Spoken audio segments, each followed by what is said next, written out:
And you said your first name was Patricia. We're going to put your name in. That's my middle name, actually. And last name was Frailey. That's right. You got it.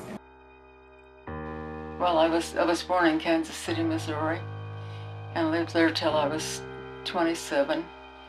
And my husband and I were transferred here to Virginia in 1955, and no, 1956, with our 3 children. And he worked for Amoco, and we lived here until his death, and he died when he was 54, so he died young. And 3 years later, I married another wonderful man, and we moved to Oklahoma. And that was wonderful to go back to the Midwest. I had a lot of friends in the Midwest, and made, was able to see them again. And we lived there 26 years and came back here when he had Alzheimer's, and our children said it was time to come home. And so we lived here, and he lived 3 years after we moved back here. And we were living in another institution, shouldn't call it an institution, independent living, and I lived there 7 years and then moved here to the Arbors 3 years ago to kind of get a new start.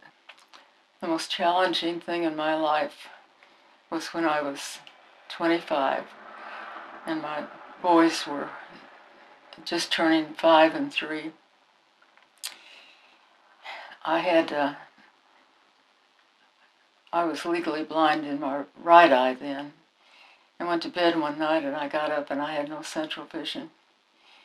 And turned out after a lot of tests it was a bacterial infection in my left eye, and I had lost all the central vision in it, so I was legally blind.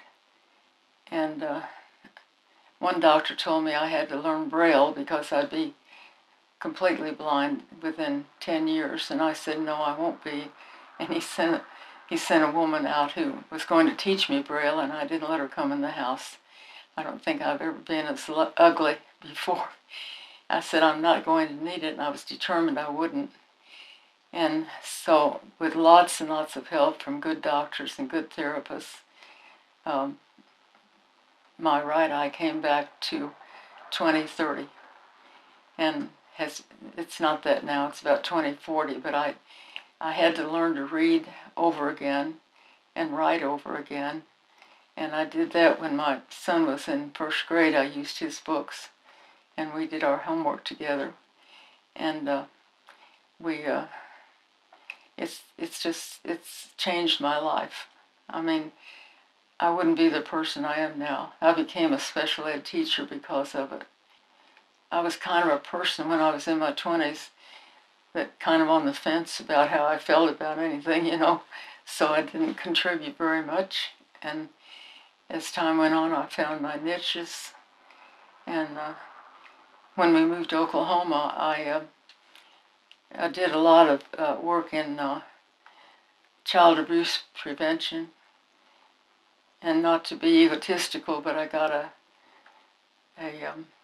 award from the state of Oklahoma for the work I had done with child abuse prevention. And then we moved to Oklahoma, and I became the substitute in special education for the whole county. And it was wonderful because I didn't have to work when I didn't want to, and we did a lot of traveling, and I wasn't held down because of my job. When I lost my son, he died very suddenly from a stroke, and that was a terrible blow. And one day I was sitting in the living room and I thought, I've got 2 choices. I can stay like this and stay in grief forever, or I can be maybe help someone else that's going through by getting myself up and going on and living my life. And that's what I did. It wasn't easy.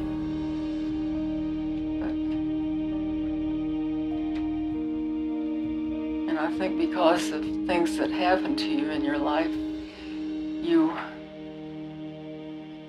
if you look at them the right way, you can help other people. It's much easier for me to help someone now than it was 10 years ago.